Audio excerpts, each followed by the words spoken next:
Released by Studio Psy in 2023 on the PlayStation 4 and 5 and PC, Eternights would be an action game mixing hack-and-slash combat with dating sim downtime. Written and directed by Jae-Hyun Yoo alongside Clive Reuter, the game paces itself along a calendar to critical events while the main character can romance up to 4 options among other side activities. The story only gets larger from here, so let's cut it down to size with a recapitation. As the game begins, a mysterious woman with a glowing double-bladed sword staff claims a strange stone from a tree as a few days pass and we see a teenage boy and his best friend Chani work on making an online dating profile for the boy. On TV, to see the hotly anticipated Eternights anti-aging drug is set for global release tomorrow, but Chani is more excited for the upcoming concert of his favorite pop star, Yuna. That night, Chani has the boy try another dating app for results, and after taking a short quiz, the boy finds he is paired with a girl who is ready to go on a date tomorrow. As he sleeps that night, he experiences a strange nightmare of losing his arm, gaining a glowing sword, and striking down monsters. At the same time, the storage containers for the Eternights drug all rupture at the same time everywhere around the world. The next day, the boy heads out for his date, but suddenly, giant purple walls encircle the city and multiple people rapidly transform into savage monsters. Chani and the boy head for the nearest shelter as Chani makes sure to grab plenty of research material for the emergency. On the news, they see infected people mutating and violently attacking on sight, but as the days pass, they still see no relief from rescue teams. Instead, the safety lock on their room releases, and venturing outside, the boys run around a blind corner right into another girl that Chani is shocked to see be Yuna herself. She is accompanied by a panicky girl named Lena who disagrees with looking for Yuna's friend Jisoo, but they are interrupted by an announcement over the speaker that the shelter has been compromised. Heading for the designated exit, the group sees several dead people with their right arms cut off as Lonnie rushes over to a policeman begging for his help. However, this turns out to be an infected as it turns and quickly tears her apart on the spot.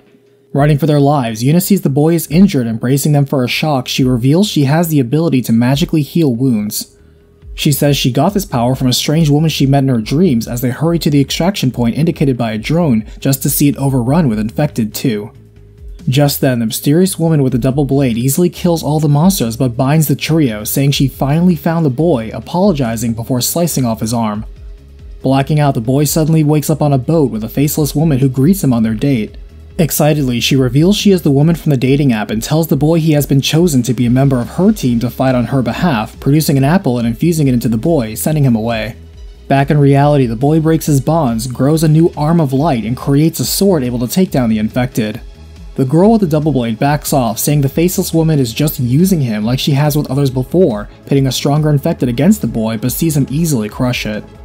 She is called away by an entity called Umbra who calls her out as Delia as the boy passes out again and is brought back to the faceless woman. She points to a tree, calling it Umbra, and says her servant stole something called the stone that if used by Umbra will completely change their world. She adds they are both entities called architects and have a unique relationship in which when one architect uses a stone, it can put the other one to sleep. So if the boy wishes to save the world as he knows it, he needs to get back the stone, starting with getting past the walls Umbra created between him and the stone, using the power she put in his new arm. Back in reality again, the trio board the train to escape as Yuna heals the boy again, wondering if the woman was after her arm too. Resting, the boy gets a text from the faceless woman who says she is a part of every person and he can call her Lux, but the conversation gets scrambled. At the same time, Yuna opts into an emergency alert that allows usage of her social media account to spread information about the crisis. Meanwhile, Chani gets an awfully suspicious link sent to him, offering him a power of his own, falling for the bait. Suddenly, the train ramps up to dangerous speeds, derailing and crashing, though the trio all walk away unharmed, making it to the first wall. Not only do more monsters attack, seemingly only going after the boy, but they find he can break into the wall and activate unusual terminals they find. Chani gets increasingly jealous of his friend and the attention he is getting from Yuna as they fight increasingly more powerful infected. Following a path from a strange ball of energy, they find it leads to an infected inside a cage guarded by another giant infected. Defeating it, the drone from the rescue shelter finds him and leads him away to another train. Opening a hologram, the operator introduces herself as Arya, wondering how their earlier train got hacked, and Chani confesses it might have had something to do with the suspicious link he clicked on earlier. Yuna leaves, mad at him for endangering them all, as Arya says they have been unsuccessful in breaching the wall, yet sees the boy has the ability to. Telling them to rest for now, the boy checks in on Yuna, accidentally walking in on her changing, and later as he sleeps, Lux visits him. She says his improved bond with Yuna has resulted in stronger abilities for them both, as bonds are the source of her power.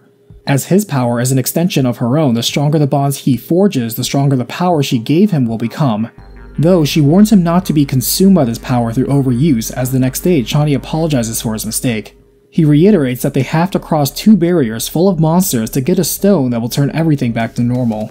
Arya calls them together, saying the giant they fought earlier was an infected hacker, using his ability to draw people to the wall, but they can stop him from hacking this train in 5 days by getting her to his main computer on the other side of the wall. She also directs their attention to a gauge that displays how much Umbra energy is in the atmosphere, which increases as Umbra awakens the stone, resulting in them all turning into monsters. There is also the slim chance Umbra can find an artifact lost 800 years ago called the Totem that can increase the speed the gauge fills. Finally, Chani is given the ability to make the boy stronger, which he isn't thrilled with, but promises to do his best as a wingman. Scavenging for food and other essentials as they prepare for their mission, the boy has another dream encounter, this time with a glowing boy that asks introspective questions. Heading back into the wall, they see dozens of crashed trains and phones with prompts identical to the one that got them hacked, and cages that Arya explains are used to hold infected that in turn are used to power a supercomputer. Arriving at the computer room, they see Yuna's social media account was also hacked and used to lure hundreds of victims here to their deaths. The infected hacker attacks them all, but together the group edges out their first big win, as Yuna is stunned at how she caused the death of so many of her fans. They spot one little girl still alive, who seems to be infected but non-aggressive, as they take her back to the train. Arya says everyone, including the group, are infected, but unless they have powers protecting them like the group, other people, like this little girl, seem to be holding onto something within them to delay being turned into monsters. Though, if the Umbra gauge fills, everyone will turn regardless, as Yuna is surprised the little girl, named Yoonji, is still a fan of hers despite what happened. To cheer her up, they allow her to play with makeup as she dresses them all up as clowns, as Chani shows Arya the huge ball of energy they found earlier and they think to check it out. Finding it protected by a barrier, they find Yuna can crack its defenses but is unsure of herself as she blames herself for the death of Lonnie and many of her fans. Arya shows her the millions of replies her fake message got that were full of genuine hope and support, showing Yuna still has people relying on her and they need her to help save the world. Believing in the fans that believe in her, Yuna focuses up and drops the barrier, and the energy core begins to spike as the boy fends off the monsters it attracts, and Yuna finds the strength within herself to destroy the core. With this, the wall begins to crumble as the trio tries to escape, but when the floor gives way and they begin free-falling, the boy tries to think quickly, but his thoughts return to when he peeked at Yuna undressing, turning his arm into a giant parachute shaped like Yuna's bra that catches and safely lands them. That night, Yuna promises to Yoonji she won't give up on her or any of her fans, but is alarmed to see her eyes glow ominously from heavy usage of her power. At the same time, the group celebrates their victory, giving their group a name, but while they cheer, they are approached by a new girl who invites herself into the group. It turns out she's an adept with technology, impressed at the railless train they are on, and manages to fix it.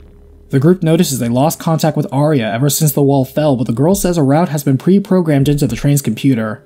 She introduces herself as Sia, and quite confident in her scientific abilities, revealing she discovered the walls are made of living tissue. Welcoming her obsession with science along, the group moves on ahead as Umbra reports the first wall has been destroyed. Delia offers to deal with the group, but Umbra orders her to instead find the totem and begin the ritual. Back with the group, Sia reveals she has ice powers as she reprograms the machine with her to detect cores. As they approach the second wall, a girl named Min observes them from afar but hesitates to help them fight a group of monsters, though Sia notices her and calls her out. They explain their powers and mission, but before she can reply, the floor gives way and the boy and Min tumble below. Min accidentally stumbles onto the boy as she finds she sprained her ankle, so the boy carries her out on his back, sneaking past massive monsters that patrol the area. Min shares she was part of a running team that assumed the role of scavengers for their camp when disaster struck, but one of their teammates turned and killed the rest of the team while she just hid, feeling guilty about her survival. As Min recovers, they find an unusual pillar, but a massive monster appears and beats down the boy. Not wanting to run and hide this time, Min reveals she has a power too, rushing in and shielding the boy as they work together to defeat the foe. Yuna and Sia catch up as Sia says the pillar's emanating a strong signal and explains the core is being fused into the wall, which will strengthen it. There are multiple cores to destroy this time, and by her calculations, the fusion with the wall will be complete in 11 days. Focusing on the first core, the power from the boy, Yuna, and Sia all fail to affect this core, but a single touch from Min crumbles it. Welcoming her to the team, Min is still getting over letting down her previous team, inspired by the boy's bravery and hoping he can coach her on how to act the same. Sia brings up the coordinates Arya left them lead to the Kafka lab as she uses the lab on board the train to examine the boy's arm, finding it's emitting a signal akin to GPS coordinates. That night, he is visited by Lux again, who loses hope in their success, lamenting the death toll so far and mentioning how weak she feels. The boy also has a dream involving a young man accompanied by a strange blue butterfly, mentioning it's been centuries since he talked to his brother. Venturing into the second wall now, the team finds the other cores, destroying the first with Min's power, but the second suddenly evolves to protect itself and flees. Prepared for this, Sia deploys a portable motorcycle she made, getting on and telling the boy to join her as they chase down and defeat the fleeing monster core before it can be absorbed by the wall. However, it evades their killing blow, completing its fusion to the wall as the group pulls back for now. Wondering how to destroy an empowered wall without it collapsing on top of them, Chani recommends ramming the train into it, and Sia thinks that may actually be a good idea if they use Min's shield properly. Combining the two, they make a battering ram that won't get them killed in the process, and by that she means strapping Min to the front of the train and driving it into the wall at full speed while hoping for the best. Determined not to fail, Min finds the will of her fallen team there to support her in spirit, giving her the strength to break through and make both teams proud. After a well-earned celebration of her newest team member, Sia says all they need to do now is retrieve the stone at the Kafka lab, while at the same time Delia is at the stone, saying how she yearns to be together with her beloved Jace again. Returning with the totem, she begins the ritual as the group is startled by a second train coming up from behind them and connecting to their car. Confronting their invader, they are met by the young man from the boy's dream named Johan, who says he was sent here by the Architect too, bearing a heavily bandaged Arya in tow. He explains that is what happens when someone other than himself or Delia touches the totem, as they have given up part of their humanity, though fortunately the totem's curse is not fatal. He also shares that Delia found the totem and began the ritual, pointing to the gauge that is now almost full. He estimates they have 2 weeks before Umbra fully charges the stone, most likely at the bottom of Kafka Labs, 50 floors down. As they prepare, the boy helps Yuna clear the name of her friend Jisoo publicly, whose celebrity life was cut short due to false paparazzi reporting. He also helps Sia pursue her passion for science while also being more honest with herself around others. The boy then helps Min bolster her confidence and self-esteem.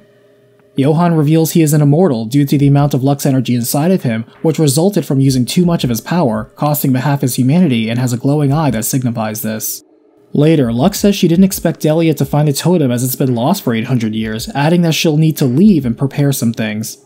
Johan answers some of their questions, explaining the true form of the Architects is a tree, so when she gave them an apple, they were really consuming a part of her. Umbra also did not like that Lux built a cannon that would multiply the power of the stone, and soon enough Arya recovers from her injuries. Delving into Kafka Lab, Sia says she has a friend named Ron that works here who says she was working on a creature that could redefine humanity, wondering if she was talking about Umbra. As it turns out, Sia used to work here too, always a lone wolf to her co-workers, recognizing a giant defense robot that was built here by Ron and forced to destroy it. She also sees Ron's keycard was used recently, as Johan reveals Delia's lover Jace sacrificed himself to get the stone back when all three of them retrieved it for Lux centuries ago. Delia was convinced Jace was inside the stone instead, but Lux says he wasn't, as they've parted ways since. He adds gods cannot actually fight themselves, and thus what they need humans for. They hear audio logs of when Ron was being helped developing the Eternights project by a woman with glowing eyes who knew too much, though in time Ron would question what the Eternights project really was. They would soon be confronted by Delia as Johan says she needs to accept Jace is dead and cannot come back. Refusing to give up, she sends another monster after them as they follow her to the stone where Delia is impatient about getting Jace back. The group clashes with Delia, defeating her in a duel, but before she gives up, Umbra tells her to give up all of herself in order to gain more power. Willing to do so for Jace, she sacrifices the last of her humanity, but it isn't enough as she falls to the group, dropping Ron's bloody ID. Admitting she killed Ron, Sia lashes out at her, but holds back, saying Jace would not like Delia as she is, but Delia has forgotten Jace in her transformation, dying with no memory of why she sacrificed herself in the first place. Taking the stone and totem back, Johan prepares a ritual to return the stone to its original state. Johan also explains that when he, his brother Dahan, Delia, and Jace all went to get the stone, they needed a human sacrifice to fix it. Jace volunteered, but wasn't able to handle the power of the stone and it exploded, killing Jace and Dahan as he shielded Johan from the blast. Talking things out with the blue butterfly that is now Dahan, Johan is able to be forgiven and let go of his brother's death. As they wait, the group watches a meteor shower together as each of the girls and Johan explain their appreciation for the boy. Suddenly, the ground rumbles as they see the Umbra gauge is now maxed out, wondering how that can be when they have the stone. The boy has a vision of a strange woman seeking those he cares about the most as they look out and see Umbra has overgrown and taken over the city. Johan suggests using the cannon to shoot Lux energy at Umbra in order to put her to sleep, but in doing so the boy's arm will be absorbed into the stone. As they begin, the boy is back on the boat but sees no sign of Lux as the girls are all kidnapped. Chani reports they are all missing, even Johan now, as he joins his one-armed friend in saving the world. Chani acts as a distraction as the boy finds the rest of the team suspended and bleeding out, but they are powerless to break the barrier before them. They each disappear as Umbra absorbs them, and the boy has another vision of the pessimistic glowing boy who dwells on their failure and declares them all dead. Lux now appears, telling them both not to give up, reminding them that losing isn't the end, giving up is. She turns to the glowing boy, wondering why he is arguing with himself, as the bond with oneself is the most important one. Working with himself now, the boy discovers a new power, regrowing his arm and shattering the barrier in one punch. However, this does not save his lost allies, as Arya says Umbra's energy pattern has changed and is no longer a pure architect, revealing she is merged with a child of Lux and now their cannon is useless against the hybrid.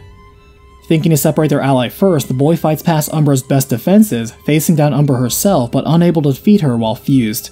The boy's allies realize he will lose because of them, and they each appear before him saying how they all love and appreciate him and disappear despite his objection. Now a pure architect again, the stone cannon fires, striking Umbra and putting the old god back to sleep. As the game ends, the sun rises on a new day and the world returns to normal while all the monsters vanish. The boy wakes up with his right arm back as Arya welcomes him back from his recovery. Chani would be recognized as a hero, becoming popular like he always wanted, and though the boy would ask Lux about his allies, she passes along a message from each of them saying they will be coming back. Eternights is available on the PS4, PS5, and PC marketplaces. Thanks for watching, and I'll see you on the next battlefield. The Eternights Miracle Anti-Aging Drug is now set for its global launch tomorrow. Log 23 of the Eternights Project. Log 48 of the Eternights Project. What is the Eternite Project really?